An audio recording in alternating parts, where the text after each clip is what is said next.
Hey, what's going on, guys? SnivyPootis here, and I just wanted to talk about something different for today. Now, normally I don't really do videos like this because I usually try to keep my videos more about like either gaming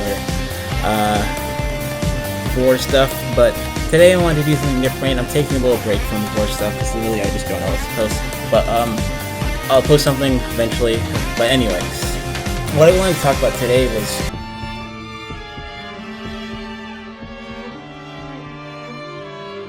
Beastars. Now, you guys may have heard of it, you may have not, but for those of you who haven't heard of it, Beastars is a anime, one of the many anime that, well, I don't know if they made that many, but one of the few anime that Netflix has made, alongside Seven Deadly Sins, which is another one I can name off the top of my head right now. There's probably like a couple other, but that's the ones I know. Anyway, but yeah, it's a Netflix series made by, well, Netflix, duh. But yeah, it was made, I don't know when it was made, but it was made a pretty long time ago, definitely not any time recently, but it's been around for a little bit, and I've heard lots of things about it. I've heard like, oh my god, this anime is so good, like, oh my god, this is the anime for all furries, and stuff like that, you know. But like, that was the same type of thing I heard whenever Utopia came out, and I was skeptical about that. So after like a lot of thinking and stuff, and a lot of basically just scoping it out and seeing if it was actually worth watching, I sat down and watched a couple episodes. Have I finished it yet? Nope. But I am going to finish it eventually, but this is after I've watched like almost halfway through it. So if for those who are gonna be like, you need to watch the whole thing, like, no, just no. But yeah, I'm just here to give you guys my opinion on it and talk to you guys how I feel about it right now, and if I feel like it'll be going anywhere and all that.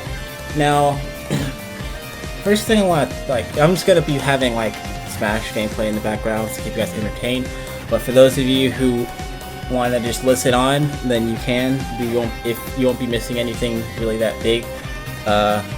So this is more of just audio anyway. But anyway, yeah, Beastars. I watched halfway through the first season.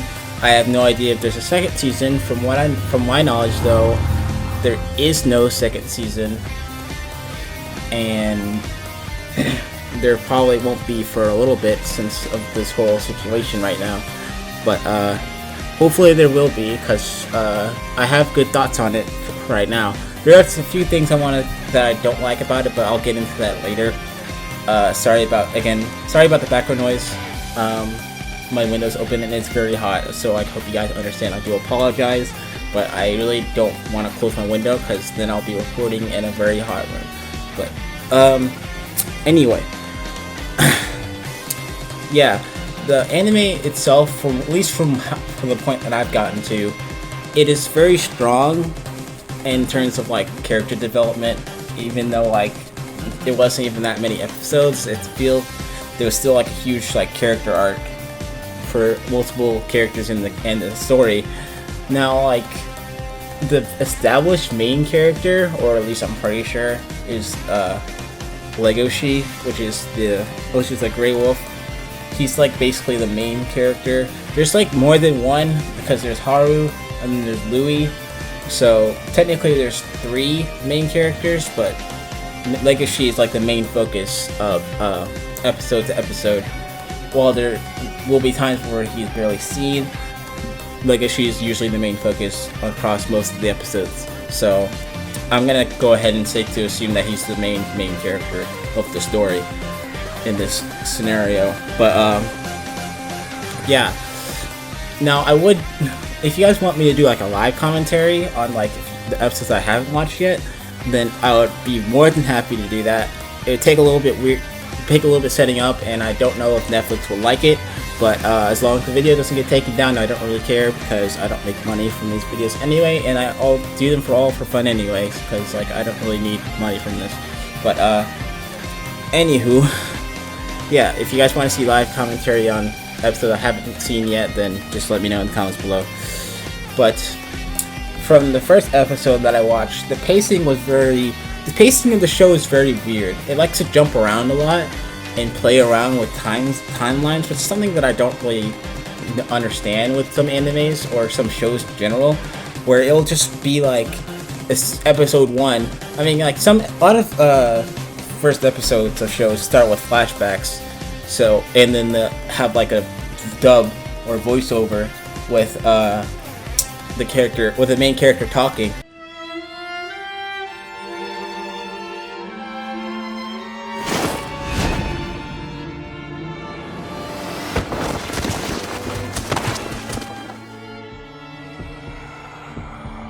That was the moment I discovered the small rabbit. Trust me, it's like all over the place. Like, go watch like one of your favorite movies or animes or TV shows, and you'll know exactly what I'm talking about. So, like, I don't think I need to explain myself when I say that. But yeah, it starts out with the main character Legoshi talking over a flashback of not recent events, but events that will be coming, not even in that episode, I don't remember anyway. But yeah, it's really weird pacing for a show, in my opinion. Like, really weird, because it just doesn't really seem to have any sort of structural like timeline. Because one minute you could be in present day with with Legoshi talking to someone, and then like the next minute you'll be like you'll be back in the past with something that happened that you haven't actually seen yet. And while it is common for shows to do that, to like fill in the gap with like a backstory of like why the main character is afraid of this, or why the main character acts this way, it's really just like kind of weird to me, and it didn't really hit me and cook me immediately. There is like, and then after that it starts with even more randomness, or not randomness, but even more confusion, because a goat, I think, not a goat, a sheep or whatever, I don't really know, but they're running from something or someone.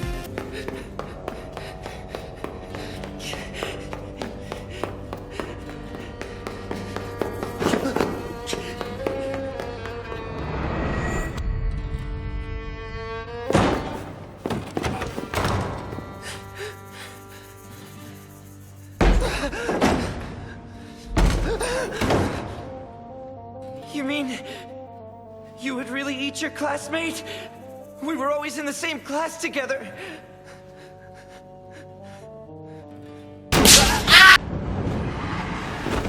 Oh, I'm hurt! Oh, my neck! And they're like I'm not trying to spoil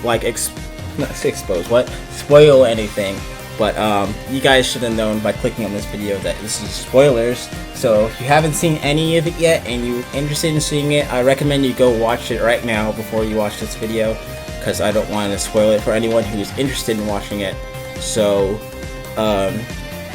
yeah, if you don't want spoilers, then just click off. If not, if you've already seen it and you just want to hear what I think, or don't want to see it, or thinking of seeing it, then I'll go ahead and tell you. But anywho, yeah, that character gets killed off screen, of course, because the show isn't really explicitly gory, not like most animes. Like, when it comes to Netflix and like Amazon originals or Hulu originals, they tend to do whatever they want with their shows or movies, because since it's on their own platform, they can put whatever they want, and since it's not on mainstream TV, like, no one can really stop them about it, so anything really goes for these.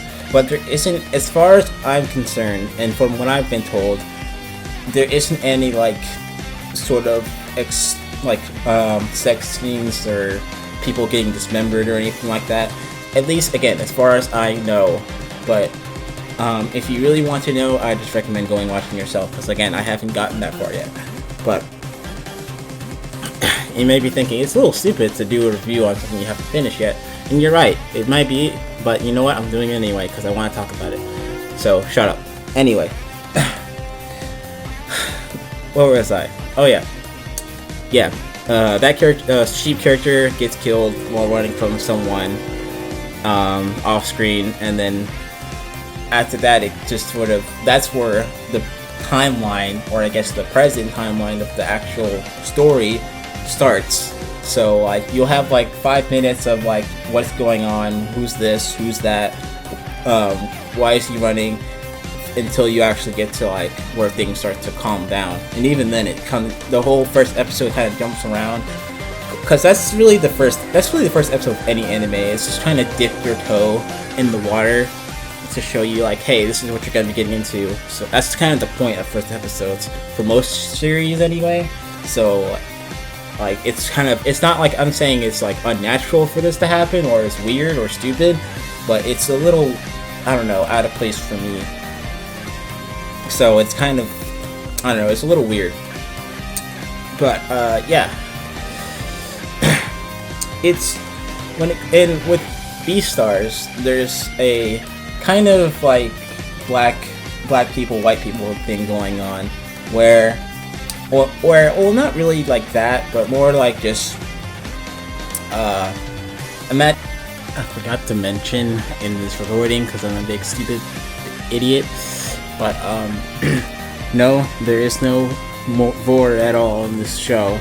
So if any of you guys are interested in watching it and think that there's vor involved, there's not. So just letting you guys know so that nobody gets surprised or angry, like, why is there no vor in it? I thought there was going to be vor in it. Like, no, there's no vor, there's no sex, there's only just a little bit of gore, and that's basically it. So yeah, it's kind of like a separation in society, in the society of the anime, where carnivores and herbivores are like separate people. Drama Club was one of the only places where carnivores and herbivores got along. You have to be really careful, else. There is a gray wolf in that club of yours, isn't that right? Well, not separate people, but like they're treated as separate people for the most part. They live together quite well and they live okay, but like there'll still be times where like herbivores are like, oh my god, all you carnivores are the same, and carnivores, all you herbivores are the same, blah blah blah blah. But yeah, things get like really tense with them later on, but I'm not gonna get too deep into that. I'm just telling you guys the nitty gritty so you don't get confused. But I mean, both of you out there are probably already confused, but that's okay. Anyway,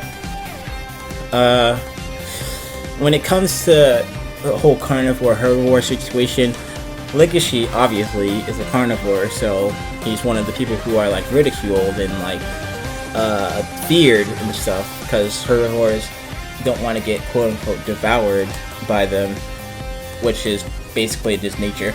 But yeah, it's really weird. I don't really know what they have a black market where they sell like basically what we would eat now, like cow parts, like cow meat and fucking steak and stuff, in bacon, crap like that. So whenever you see them eating is stuff that's like meat looking, it's usually like either fish or just synthetic meat, like vegan meat.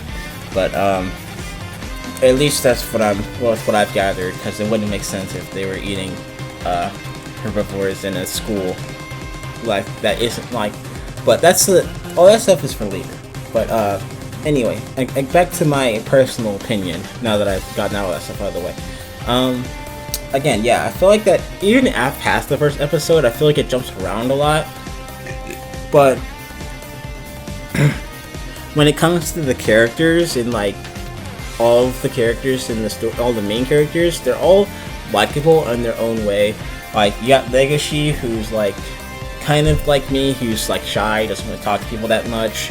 He's mostly known as like the introvert or of some sort, and he's like not really that social. He has like a selection of close friends. He doesn't really he's not really the most social person in the story. And then you got Louis, or as subtitles want to put Rui, but he's like the popular boy, you know, everyone loves him, everyone thinks he's so cool, he's like the best at almost everything he does. and everyone basically looks up to him like he's like the school's, like, I don't know, he's like the school's second principal, but the one that everyone actually likes. It's Louie! The star of Adler! He's hot on stage and in real life!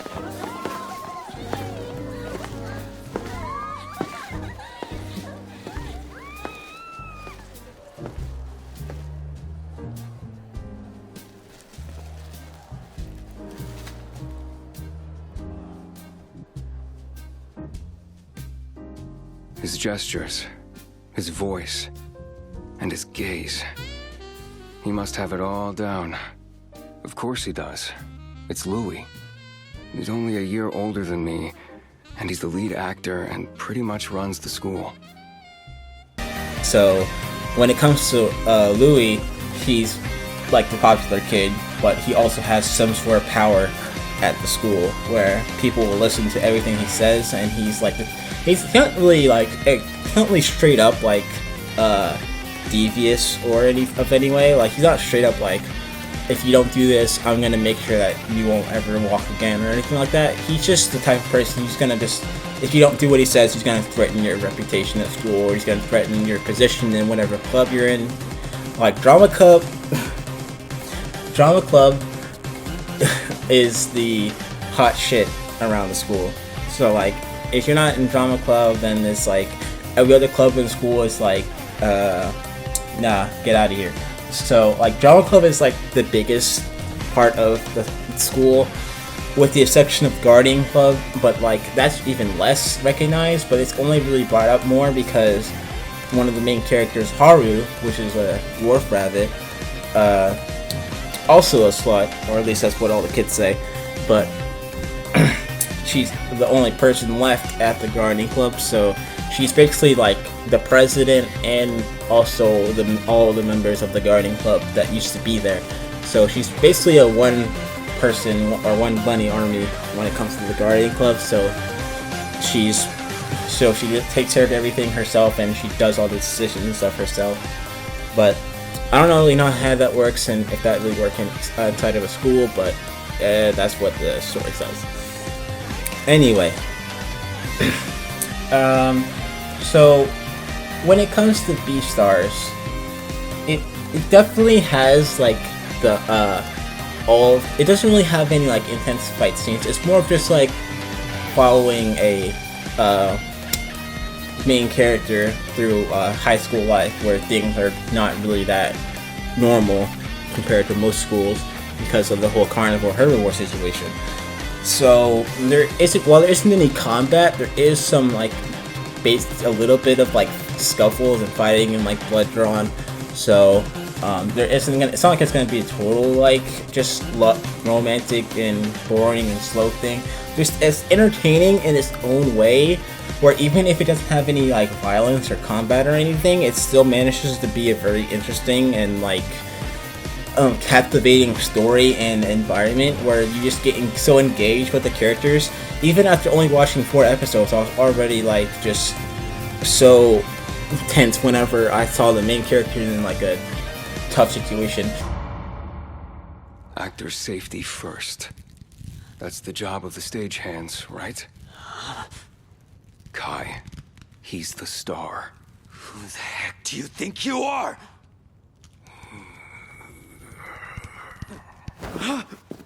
As for if that actually happened in 4 episodes in, I'm not saying, but you get my point, right? It's like one of those things where like, even though you haven't had much time around that person, you still are rooting for them, and you're like there and you feel what they feel, and you like, it's not really the type of thing that pull tears. I mean, I've never been the type to cry anyway, but if you're a sensitive type, then maybe you'll end up crying at some parts. But like, it's definitely like a very interesting type of thing, because it has a lot of like love and romance in it. If you're not into that kind of stuff, don't worry, it's not like written all over the whole show. So, but like, it's like a big part of the show is like Legoshi's love for Haru, which is the rabbit.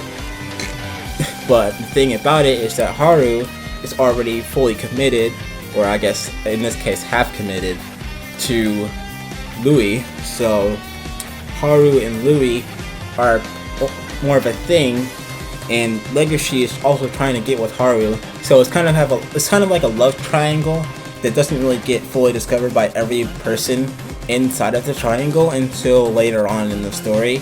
So it makes things really like interesting and tense whenever they're all in the same area, because you know that two of them love the same girl, but she doesn't know that they both love them. Like, Haru knows that Louis loves her, but Haru doesn't know that Legacy loves her until further down the road, where things get a little tense between them.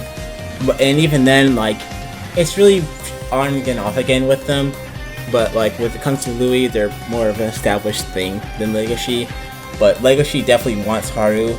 But like the thing about it is that Haru, well, not Haru, but Legacy and Haru being together is considered like not illegal, but like it's like taboo, where it's not really illegal or anything, but it's like an unspoken law where like a herbivore shouldn't date or marry a carnivore under any circumstance, because it just doesn't sound right, you know, like, because like the idea is that they're supposed to be people of their own species, and while it's not really like against the law for a herbivore to date a herbivore that isn't the same species of them, it's like one of those things where like if there's like say like an eagle wanted to date a let's say a squirrel, like maybe let's say an eagle wanted to date a squirrel, but there's like a super hot and like single eagle lady like just vibing around. Like common courtesy would be for the eagle to date and marry the eagle to make more eagles, but it's not really written in the code of any type to date that squirrel. So in theory he can do it, but he won't be getting major acceptance for everyone around him. So it's basically like if a black person were to date a white person, like let's say like 50 years ago. It's not like illegal, but it's something that's not necessarily supported by most people. So you can do it, but you definitely won't be able to do much public affection without getting something thrown at you or people yelling at you to go away with that bullshit or something like that. So yeah, that's that. And while there are lots of like sub characters, they all have their own recurring themes, but like there's no really other character as far as I know that comes back and is in a big way. Like the main focus is Legacy, Louis, and Haru. So there isn't really any insight as to who else is like involved in the whole thing. But I'm sure that if I watched more, that I probably would have seen like, oh, there's two other people who get introduced as main characters. But I haven't gotten that far yet, so still working on that. But anyway, as for should you watch it? Now, even if you aren't a furry, Beastars is like a really good anime, and I highly recommend it to anyone who wants to watch a good anime that isn't like super like just all based around like combat and fighting and stuff and or like sci-fi or anything like that. And it's just like a simple type thing where it still manages to be really easy to get into and stuff. I would recommend watching it even if you aren't a furry or not, because by itself it's still really good anime even if they aren't all like anthropomorphic characters. If you're a furry, I'd say like obviously go watch it, but like it's not like if you're just looking for like you know, lewd interactions, then you're not gonna get anywhere with that. So I just say look elsewhere or just go E621. That's like the best bet. So it's a really good anime. While the pacing is really weird for most part, and like it seems to skip around, jump around itself a lot, it's still a really good anime, and I definitely recommend watching it if you're looking for an anime to get into. While there isn't any like extra seasons besides season 1, there's still like plenty of episodes to get into, and you won't be feeling empty or left out once you finish all of them. I'm sure they're gonna make more episodes soon, whenever this whole pandemic ends. But if and when they do, I will definitely be on that after I finish season 1. And I'll probably get back to you guys with a part 2 on this if you guys want. Once I finish Beastars, then I can give like my full review and stuff about it and how I thought about the whole series, and not just like the plot in the first 12 episodes that I've watched. So yeah. Anyway, thank you guys so much for watching this video. If you did happen to enjoy today's video, make sure to leave a like and subscribe if you're new, and make sure to turn on notifications so that you know whenever I upload a new video, because YouTube doesn't like to notify people if you don't turn on that little bell. So yeah, I'd recommend doing that, and I'll see you guys with the next video. Peace out.